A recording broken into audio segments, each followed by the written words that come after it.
Syederun Anies Baswedan mensyukuri sosok pendampingnya di kursi eksekutif DKI Jakarta adalah seorang Ahmad Riza Patria.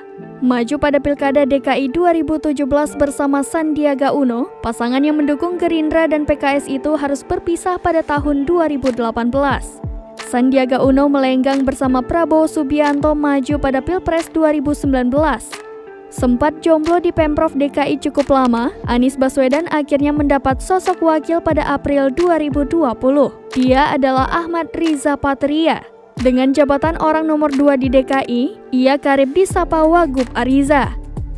Di beberapa kesempatan Wagub Ariza kerap mewakili Gubernur Anies dalam menghadiri acara.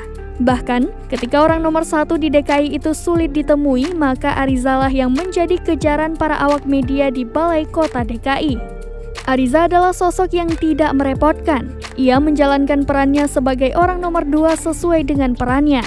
Anies juga merasakan kekompakan melangkah dengan Ketua DPD Gerindra DKI Jakarta itu.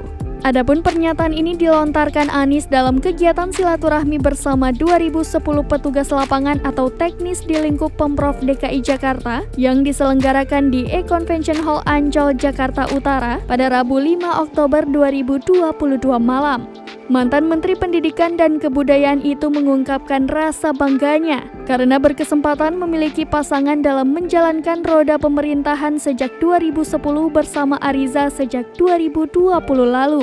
Selain itu, Anies juga memberikan apresiasi dan terima kasih kepada seluruh petugas lapangan yang telah bekerja ekstra keras, sekaligus turut mewujudkan Jakarta yang maju kotanya, bahagia warganya.